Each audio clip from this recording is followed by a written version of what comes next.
Le voy a invitar a que abra su Biblia conmigo en el Evangelio de Juan, en el capítulo 20, por favor, y ahí vamos a estar el día de hoy explorando la Escritura, en Juan capítulo 20. Y he titulado mi mensaje del día de hoy, Un día y 5 respuestas. En los 2000 se puso de moda un director de cine mexicano que como que renovó un poquito los paradigmas del cine mexicano hasta ese momento. Si usted es un poquito maduro, usted sabrá que allá por los 80s, 90s el cine mexicano era francamente malo. Y de pronto sigue siendo medio malo, ¿verdad? Pero por ahí hubo un director que hizo algo y empezó a hacer una narrativa diferente de las historias. Y un mismo acontecimiento lo observaba desde diferentes ángulos. Se apellida Iñárritu, y aunque sus películas no son tan dignas de presumir por algunos, quiero tomar la idea del tipo de narrativa que este hombre tenía, de observar un mismo acontecimiento y verlo desde muchos ángulos, y el día de hoy es más o menos lo que quiero tratar de hacer con usted. El día de hoy estamos celebrando algo. De hecho, este día es la razón por la cual la iglesia nos reunimos los domingos. Hasta este momento, pero hace como 2000 años, cuando los primeros seguidores de Jesús estaban detrás de él y habían experimentado este proceso de pasión y sufrimiento y muerte de su maestro, ellos hasta ese momento tenían la costumbre de que los sábados, en el día del Shabbat, ellos buscaban al Señor, como buenos judíos que eran. Porque los judíos buscan al Señor en el día sábado. El día sábado es el día que está consagrado para ellos al Señor. Ese día no hacen mucho. Desde el viernes, las últimas horas del día anterior del viernes y durante todo el sábado, ellos lo guardan, lo conservan, lo consagran al Señor. Y hasta ese momento ellos eran buenos judíos y hacían justamente eso. Hasta que nuestro Señor Jesús elige el primer día de la semana, para resucitar. Y entonces, a partir de ese momento, el libro de los Hechos nos va a empezar a marcar entonces en el día del Señor, y entonces en el día del Señor, y en el día del Señor. Y cuando usted se encuentra eso en el libro de los Hechos, se refiere al domingo. Está diciendo prácticamente que el primer día de la semana, que es este día, el domingo, marcó un antes y un después para la iglesia, y esa es la razón por la que los cristianos nos reunimos en domingo. Celebramos el día del Señor. Estos primeros creyentes, ellos tenían esta reunión en este primer día de la semana, y ellos cada vez que se reunían celebraban la resurrección del Señor Jesucristo. Ahora, resurrección es una palabra, además de que muy rimbombante, es una palabra que de pronto y como que está un poquito alejada de nuestro vocabulario común. Es decir, yo pocas veces he platicado con algunos de ustedes y haya usted mencionado que tenía una planta y que su planta la planta tuvo una resurrección. No es como muy usual en nuestro vocabulario. Pero cuando llegamos a Cristo, esta palabra la empezamos a escuchar y cobra un sentido especial. Resurrección significa volver a vivir. Significa que algo estaba muerto, bien muerto, y vuelve a vivir. En este día, en este domingo, el Evangelio de Juan, capítulo 20, nos regala un poco de los acontecimientos que sucedieron una vez que Jesús resucitó. Y el día de hoy yo quiero que observemos a cinco diferentes tipos de respuestas que tienen los discípulos, algunos de los discípulos, frente al acontecimiento de la resurrección. El Evangelio de Juan, en el capítulo 20, versículos 24 y 25, dice la palabra del Señor. Pero Tomás, uno de los 12, llamado Dídimo, no estaba con ellos cuando Jesús vino. Le dijeron pues los otros discípulos: al Señor hemos visto. Él les dijo: si no viere en sus manos la señal de los clavos, y metiere mi dedo en el lugar de los clavos, y metiere mi mano en su costado, no creeré. Si no viere en sus manos la señal de los clavos, y metiere mi dedo en el lugar de los clavos, y metiere mi mano en su costado, no creeré. Este es el primer el primero que responde, o el primero que observamos el día de hoy que responde ante el evento de la resurrección. Porque Jesús resucitó. Y la noticia empieza a ser conocida en estas primeras horas. Y entonces este hombre, usted y yo lo conocemos como Tomás el incrédulo, Dídimo o gemelo. Lo criticamos tanto, ¿verdad? Lo criticamos tanto por ser el incrédulo. Y hemos tomado hasta sus palabras, ¿no? Como una manera de señalamiento, de decir, triste Tomás, ¿cómo se atrevió, verdad? Hasta que no vea en sus manos las heridas. Tomás es el tipo de persona con el cual nos podemos identificar aquellos que basamos nuestra fe en las evidencias. Y ya cuando decimos eso, ya no es el lejano Tomás, ya es el Tomás que está cerquita, es mi vecino, es mi compañero de trabajo, es mi hermano que se sienta junto a mí en la iglesia, es mi esposo o mi esposa, quizás soy yo. Somos aquellos que sí seguimos al Señor, que sí caminamos junto a Él, pero que necesitamos ver, que necesitamos probar. Somos aquellos que probablemente vinimos a Cristo después de una crisis, de una situación, y la situación y la intervención de Dios sobrenatural, maravillosa, milagrosa, que figuró en favor nuestro, hizo que nuestros ojos se abrieran y que pudiéramos venir a Cristo y que pudiéramos tener nuestra fe puesta en el Señor. A veces creer no es tan sencillo, pero incluso para quienes creer no es tan sencillo, el Señor nos da estas oportunidades, estos milagros, estas señales, estos momentitos tan especiales que abren nuestros ojos, abren los ojos de nuestro entendimiento y nos permiten ver un poco de la gracia de Dios evidente, y entonces podemos caminar hacia Él. Pero quiero que observe que hay un detallito en estos versículos que es quizá la razón por la cual Tomás era incrédulo, el motivo de su incredulidad. Cuando Jesús se presenta con los discípulos, la Biblia nos dice que Tomás no estaba con ellos. Y cuando recibe la noticia, el reporte, oye, vimos al maestro, él como estaba ajeno, como estaba lejos, como estaba, déjeme decirlo así, desconectado.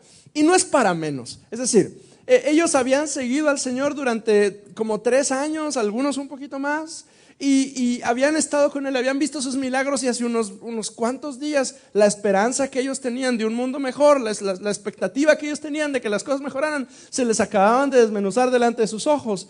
No es para menos. La mayoría de los discípulos son dispersados. De hecho, la Escritura dice, heriré al pastor y todas las ovejas serán dispersadas, y fue lo que pasó. Sus discípulos se van, se desaparecen. La Biblia nos dice que estaban en Jerusalén y terminan en Galilea. Eso es algo así como estar aquí en Monterrey y terminar en Reynosa. O sea, pronto corrieron. Este Tomás se fue. No estaba con los demás discípulos. Y quizá ese es el origen por el cual a veces nos cuesta tanto creer. Porque cuando tú estás con tu pueblo, es decir, cuando tú estás cerca de tus hermanos, cuando tú estás en comunión con tus hermanos, cuando tú pasas tiempo con tu comunidad de fe, es fácil creer y es fácil tener fe. Por eso el gorro que le pone el pastor de que se meta un grupo en casa, todo el bendito año, como cuchillo de palo el viejo, métase un grupo que se mete. Y no es más que mi corazón pastoral hacia usted, para animarle a que entienda, por la buena o por la buena, que usted necesita de sus hermanos. Porque si está con sus hermanos, cuando la crisis viene, cuando el problema viene, cuando la enfermedad viene, cuando la duda viene, es fácil creer. Es fácil creer porque yo escucho el testimonio de mis hermanos. Hay un montón de ocasiones en las que mi fe ha sido fortalecida solamente por el hecho de escuchar a alguno de mis hermanos decir que ese día no tenía nada que comer y que el Señor vino y les proveyó. Y yo no dije nada, Yo no opiné, yo simplemente escuché, y eso que escuché produjo en mi corazón la fe suficiente para yo llegar a casa y poder enfrentar lo que sea que yo estaba enfrentando. Cuando tú estás cerca de los tuyos es fácil creer, cuando tú estás lejos de los tuyos es fácil que dejes de creer. Porque la fe es algo que tiene que ver con nuestro corazón, pero también es algo comunitario. El Señor nos ha puesto en medio de una comunidad de fe. O sea, por Dios, por eso nos llamamos Koinonía. Porque somos una comunidad de fe. Somos un grupo de hombres y mujeres que no tiene sentido que estemos juntos. El único sentido es que el Espíritu Santo está entre nosotros y nos permite tener comunión unos con los otros, como dice el apóstol Juan. Entonces la fe no es algo que vivimos de manera individual. O sea, yo puedo decir, yo creo en Jesucristo. Sí, papá. Pero cuando viene la prueba, cuando viene la lucha y estás solo, es muy probable que caigas. Es más, algunos de nosotros lo hemos vivido. Nos sentíamos firmes, nos sentíamos Juan Camaney, nos sentíamos el mero mero y decíamos, yo creo en Jesucristo. Yo, Cristo y Dios, el Señor y yo. Pero no estabas tan cerca de tus hermanos. Y entonces vino algo y te golpeó y te tumbó. Porque es posible dejar de creer si estamos lejos de nuestros hermanos. Tomás es el mejor ejemplo de ello. Lo criticamos un montón y sin embargo en muchas ocasiones nosotros hemos sido Tomás. En muchas ocasiones hemos sido testigos de Dios obrando extraordinariamente. Y entonces algo pasa y doy muchos pasos hacia atrás, ¿verdad? Y me alejo de mis hermanos. Porque es cierto que Dios no se aleja de nosotros, es cierto, es verdad. Es cierto que el Salmo 139 es una realidad. Si huyera yo a lo más alto, ahí estás tú, y si me metiera hasta lo más bajo, ahí tu mano también está ahí conmigo y tus ojos me están viendo. Es verdad, donde sea que usted esté, ahí está el Señor. Sí, tiene razón. Pero si usted se aleja de sus hermanos, sí, Dios está ahí con usted, pero es probable que su fe flaquee. Por eso, de pronto y somos Tomás. Y ante el milagro de la resurrección, extraordinario, maravilloso, asombroso a los ojos de todo mundo, a pesar de todo lo que la resurrección representa para nosotros, es fácil que dejemos de creer si estamos alejados. Si me alejo de mis hermanos amados, estoy perfilado a alejarme de mi fe.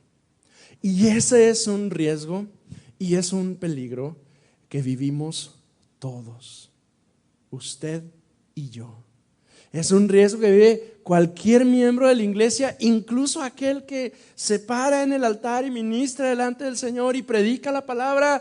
Y ese, aunque usted lo vea encendido, ese puede estar más solo que nadie y más alejado de Dios y de sus hermanos que nadie, porque necesitamos estar cerca de nuestros hermanos. Finalmente la gracia de Dios llega con Tomás, y Tomás regresa con sus discípulos, con los discípulos, pero para cuando regresa escucha las noticias y no puede creer.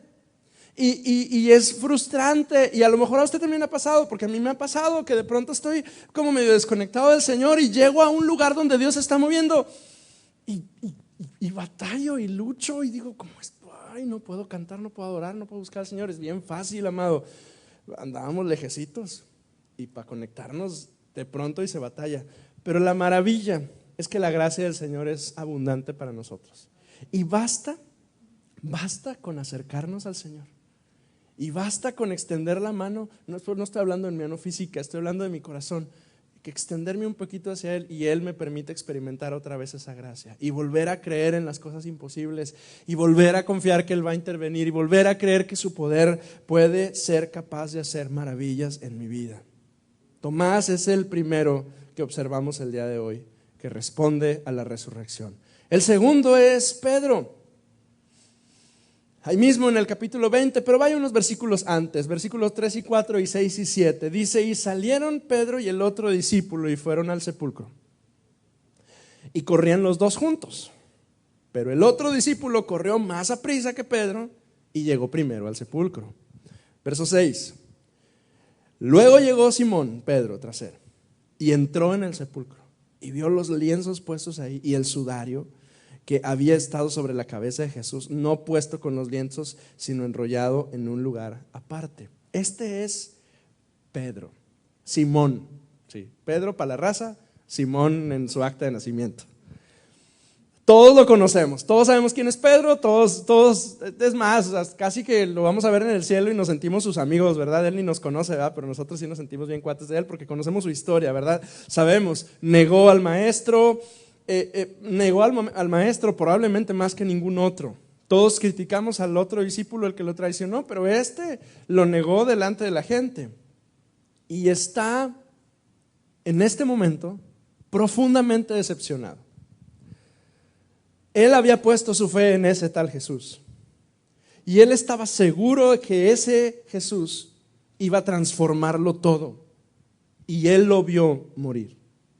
Y en el momento más crítico, una noche antes, él decide desdecirse de lo que había prometido y de los pactos, de los compromisos que había hecho con Jesús. Y dice, yo a ese viejo ni lo conozco. Y en este momento está francamente decepcionado de sí mismo y de la vida. ¿Has estado decepcionado alguna vez? ¿Te puedes identificar con este hombre, Pedro? Pusiste tu esperanza en algo y ese algo fracasó. Y entonces, en medio de esa frustración y esa decepción, Pedro escucha la noticia. Pero escucha, la noticia es esta: se llevaron el cuerpo del maestro. Eso es lo que él oyó. Se llevaron el cuerpo del maestro. Y entonces Pedro bien pudo haber dicho lo que me faltaba. O sea, no solo nos quitaron a Jesús asesinándolo injustamente, ahora además lo queremos honrar, como Víctor nos enseñaba en la mañana, queremos llevar, queremos perfumarlo, queremos cuidar un poco, darle los últimos honores y ya no podemos porque se robaron su cuerpo. Y van corriendo a ver el lugar. Y aquí Pedro ya no es el primero.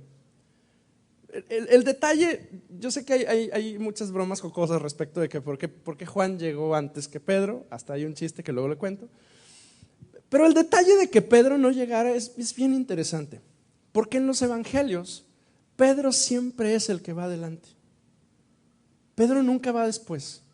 Pedro siempre es el de iniciativa. Pedro siempre es el que llega, Pedro siempre es el que interrumpe, Pedro siempre es el que responde primero. Ese es Pedro, ¿sí? Pero parece que hasta en esto se hace notar su decepción. Porque siendo que antes era siempre el que llegaba antes, ahora no. Ya no se esfuerza por adelantarse. Ahora el Evangelio de Juan lo registra como Pedro, el que llegó después del discípulo a quien Jesús amaba. Y Pedro, en su decepción, él no ve que Cristo resucitó. Él solo ve que Cristo no está. Y ahí deja de ser Pedro, el terco, Pedro el que lo negó, y entonces se convierte en Pedro el que está sentado junto a mí. Otra vez, yo mismo me veo en Pedro.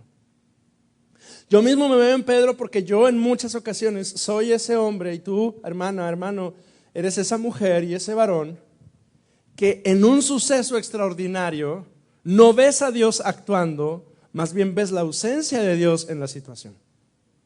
Pedro no ve que Cristo resucitó, solo ve que Cristo no está. Un suceso extraordinario para algunos puede ser milagroso y para otros puede ser cuestionable. Y ahí hemos estado nosotros muchas veces. Todo mundo ve a Dios obrando y yo, Hugo, escéptico, amargadito, enojón, yo digo, no, eso es pura mentira. Y yo quiero que considere esto. Si Cristo no está aquí, no significa que Cristo se ha ido. Solo significa que Cristo está obrando de nuevas formas. Pedro no ve a Cristo ahí. Y para él se llevaron su cuerpo. Pero no significa que él no está. De hecho, él sí está. De hecho, está muy cerca de ellos. Pero Pedro no se da cuenta. ¿Y en cuántas ocasiones a ti y a mí nos ha pasado lo mismo? Queremos ver a Dios actuando de cierta manera, queremos ver a Dios obrando de cierta forma, y se nos olvida que el Señor obra como a Él le place. Oye, yo oro al Señor y yo le pido cosas y yo quiero que Él actúe como yo digo. Y a veces, hasta mientras estoy pidiéndole algo, a veces hasta siento al Señor con los brazos cruzados mirándome, diciéndome, sí, ajá, ¿y tu nieve de pistacho de qué? Como si Dios tuviera que intervenir exactamente como nosotros le pedimos. Hace unos días, porque lo traemos de novedad nosotros en casa, estamos viendo una serie sobre el Señor y estábamos viendo un diálogo. Por supuesto que es una cosa de ficción, ¿verdad? Pero estábamos viendo un diálogo y nos quebrantó mucho a Lorena y a mí el pensar que a veces Dios no va a responder lo que nosotros queremos. Y es más, a veces viene y nos dice no, así como tú quieres, no. Porque queremos que Dios haga como nosotros queremos. Si Cristo no está en el lugar, en la condición, en la situación como tú esperas que esté, no significa que no está. Él está ahí presente. Solamente va a obrar diferente de como tú crees. Fíjese que dice el versículo 10, de ahí de Juan 20, el versículo 10 dice que ante este encuentro de Pedro con la nada, porque Pedro básicamente se encuentra con el manto y el sudario ahí, dice que Pedro se va a su casa.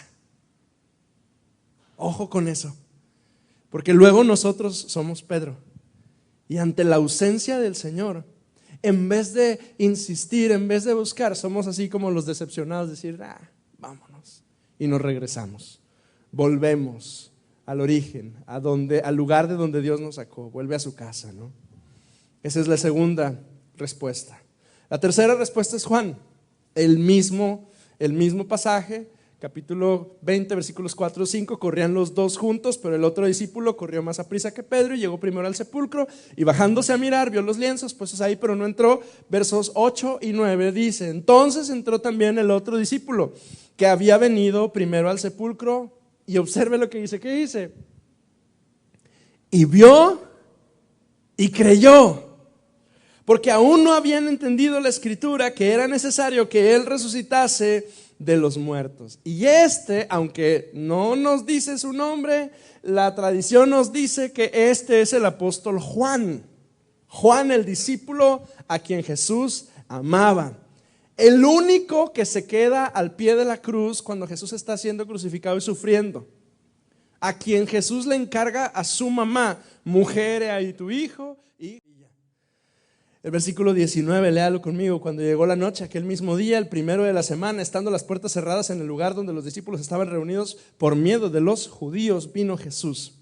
Y puesto en medio les dijo, paz a vosotros. Y cuando les hubo dicho esto, les mostró las manos y el costado, y los discípulos se regocijaron viendo a Jesús. Entonces Jesús les dijo otra vez, paz a vosotros. Se debieron haber asustado mucho.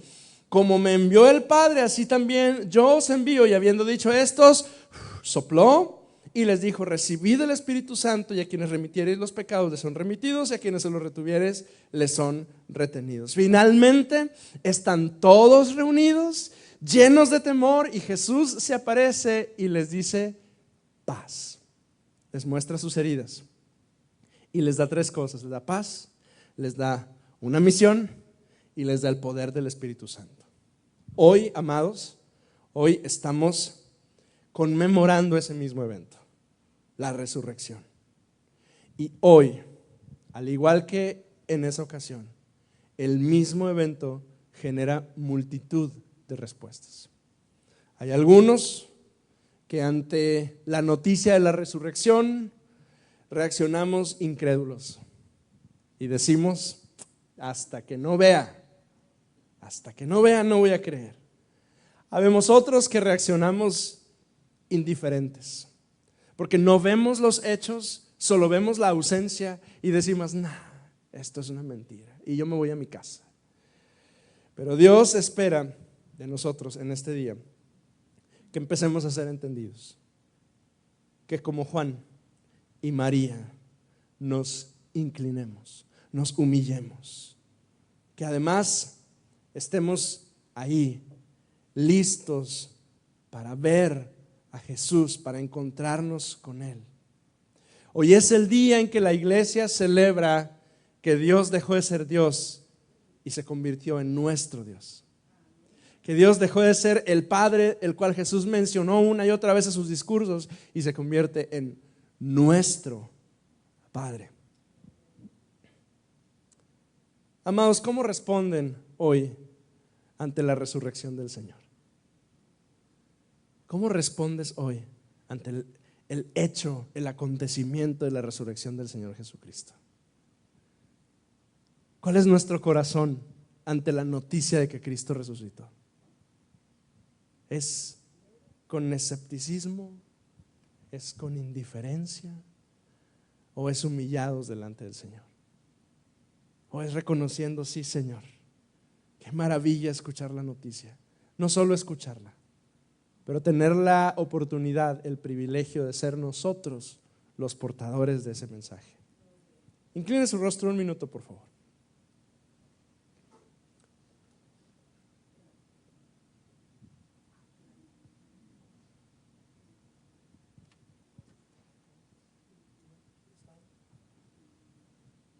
Señor, tú eres nuestro Dios. Y nosotros, Señor, hoy reconocemos, Señor, que en muchas ocasiones, aunque hemos oído el mensaje y la noticia de tu resurrección, de pronto y seguimos siendo como indiferentes, Dios. De pronto y seguimos como no respondiendo de la manera digna, con dudas, con temores, Señor. Y esas dudas y esos temores nos alejan de ti. Perdónanos, Señor, si hemos sido de pronto hasta incrédulos. Perdónanos, Dios, si hemos reaccionado como Tomás, diciendo que hasta que no veamos no vamos a creer. Perdónanos, Dios, por las veces que hemos reaccionado como Pedro, indiferentes, decepcionados y alejándonos de ti. Pero hoy, Señor, hoy no es ese día. Hoy es el día, Señor, que nosotros, tu iglesia, venimos a tus pies, reconociéndote como el resucitado, en el cual nosotros somos victoriosos, en el cual nosotros somos vencedores, en el cual nosotros somos sanados y somos levantados, Dios.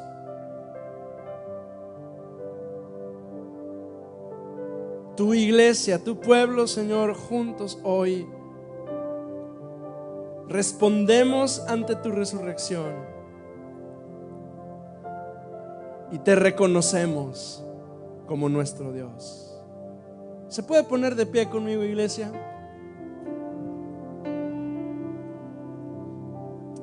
A lo mejor entre nosotros hay alguno que ha estado lidiando con la falta de fe y la incredulidad. A lo mejor entre nosotros habemos algunos que estamos tirando la toalla, queriendo alejarnos, queriendo dejar a un lado todo esto, porque quizá nos hemos decepcionado, nos hemos cansado. Yo quiero decirle, hermano, hoy, si ese es el caso, su Señor está aquí y es más real que lo que usted ve delante de sus ojos. Su Señor está aquí. A lo mejor no ha respondido como usted quisiera, pero no significa que no está presente. A lo mejor no ha intervenido en el momento en el que usted esperaba, pero no significa que se ha alejado de usted. ¿Qué le parece si venimos delante del Señor y le decimos: Señor, yo me rindo a ti, me inclino a ti, me humillo delante de ti?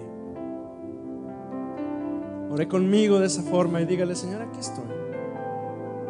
La verdad es que he sido como Tomás, incrédulo, y he sido como Pedro, decepcionado, escéptico. He querido dar pasos hacia atrás en aquello a lo que tú me has llamado, Señor. Pero hoy estoy aquí, de pie delante de ti, Señor, confiando, Señor, que en medio de lo que sea que estoy viviendo, Señor, tu poder, que actuó en Cristo y que lo levantó de los muertos, me levanta a mí también. y me fortalece y me da el ánimo necesario para seguir caminando hacia ti.